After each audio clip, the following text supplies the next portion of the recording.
Well, what an intro to the one and only playmaker himself. Michael, it has been too long. We miss you. It is so good to see you, and I'm sorry to be speaking to you under these circumstances. Michael, we just heard what you said to Laura yesterday. There's no way this man is getting traded. And then this. He sure did. Michael, just let it all out. This is a safe place, safe space for you. Just vent.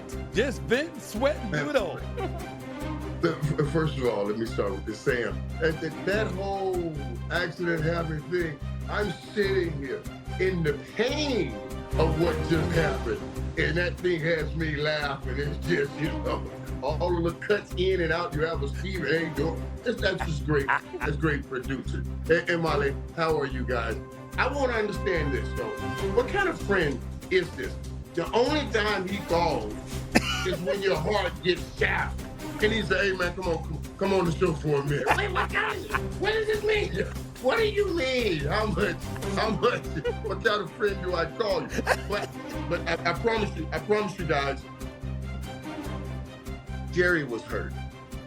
All of this, I'm shocked, I'm surprised, because Jerry always says he has a great propensity for these kinds of things, and he can stare it right down the barrel. And obviously, there's no doubt, Jerry was hurt. I saw it when I watched the interview. I know him very well, and I love him very much.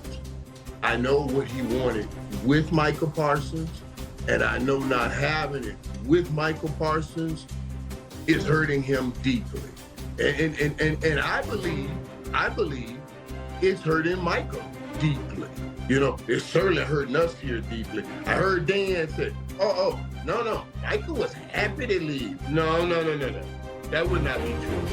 The emotions got all crumbled up in this whole thing, and it became a place where he had to leave. He wasn't happy to leave. Micah was happy to receive the money he was getting where he was going, but if you give him that money, he'd rather stay here. That's the reality. So come on now, deal in my pain. Hold on. But it's not there. And what I need you to explain, Michael Irvin, when you say Jerry is hurt, okay, in the end, why did he do this? You got 2 late first-round picks. You got a decent player in Kenny Clark, but not somebody that measures up to Micah Parsons. According to Michael Irvin, why did Jerry Jones do this? Because the great businessman let his emotions get in the way. And it's the one thing that Jerry always talks to me about. He let the emotions get in this thing. But they did. And I'm telling you, because the great love he has for Michael, to pull away from him. Stop it. Hold on. And he made a bad decision Michael, here. I don't care what anybody says. He made a bad decision here. Michael, I hate all this brokenness you're talking about. Everybody's sad, but what made this so personal? Why did he let his feelings get the best of him? A man that you've just said is one of the best businessmen in sports history. Like, what was he so upset about? What's the thing? Right, and that's just it. From what I understand when I talk to him, Jerry says this thing that they had worked on time and time again. Like Michael came to him, they changed the number. Then went to Steve, they changed the number. But if you did all of those changes and the number was still below the 41, at least the 41 or 42, then where did you start with Micah? All of it. But the reality is, you made a bad decision. Not just not just from the money perspective. I'm talking about continuity with what you're trying to get done offensively and defensively. Now, if you can ever stop the run, you were 29th last year. You haven't been able to stop the run. So you got a big engine on the offense. You're going to put up points. He's the greatest pass rusher, one of the greatest in the league. That's playing complementary football. Now you come in to tell me about stopping the run. I don't want to. This is not a day I want to hear your football analysis. I'm getting personal here. I'm getting personal right now. Why, Michael Irvin? How come you couldn't stop Jerry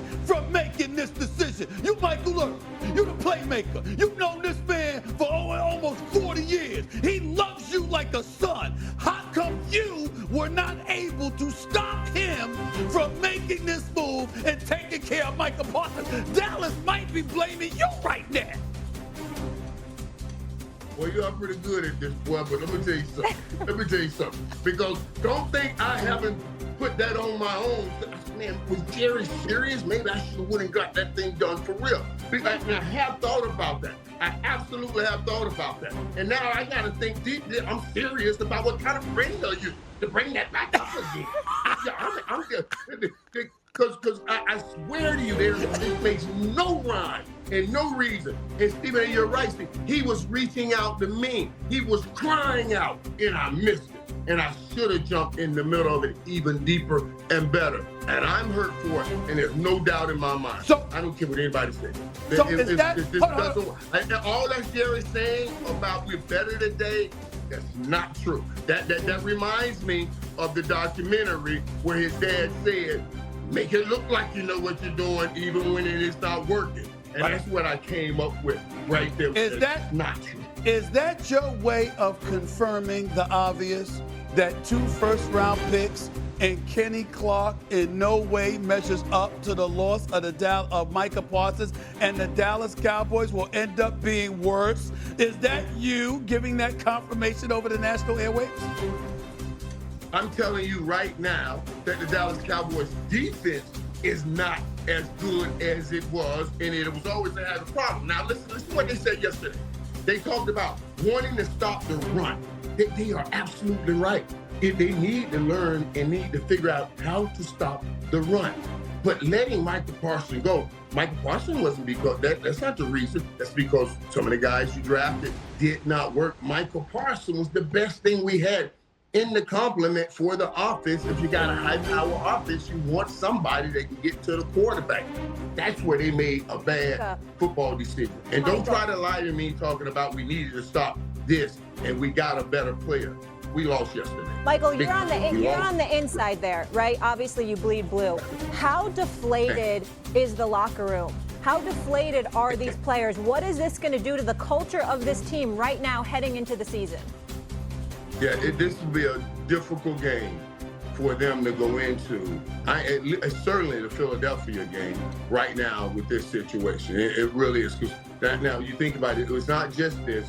We're coming off Dak Prescott situation. We're coming off CeeDee Lamb situation. And then right in the preseason, here you did a Trayvon Diggs situation. I guarantee you the locker room is rattled right now, and it's definitely going to affect them next Thursday night. Now, how it affects them is up to them. Do they say, we're tired of this and show up and not play? Or do they say we're going to show everybody in play? Michael Irvin. It's going to affect them. Michael Irvin, before I let you go. Yeah. And by the way, I love you like a brother. You know that stuff, even though I got to bring this up about you. And by the way, I want you to get a haircut, but we'll talk about that another day. Here's what I will say. Change that damn haircut. Get rid of it. Get rid of it, okay? Get rid of it, damn it. But let me say this to you. I'm going to tell you what I think is going on right now. I think Jerry Jones is fixated on the money he gave Dak Prescott. He went out and got George Pickens to pair him with CeeDee Lamb because of the money he gave CeeDee Lamb as well.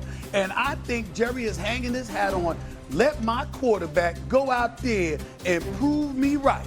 Because we're going to have a high-powered offense, and that's going to make us look good. I think Jerry is looking at Dak Prescott and saying, I'm riding with you. Because I tried to negotiate a contract with you before. We couldn't get it done, but you still went out on the field. I tried to negotiate another contract with you. We couldn't get it done originally, and you went out on the field to me. I believe in you. I even paid you after you got hurt. And you got to go out there and validate that $60 million a year I'm giving to you. I think that's where Jerry's head is at. To that, you say what? Right. I say you're right. But when Dak gives you that 30 points a game or 32, 33 points a game, that's great. But the other offense is going to give you another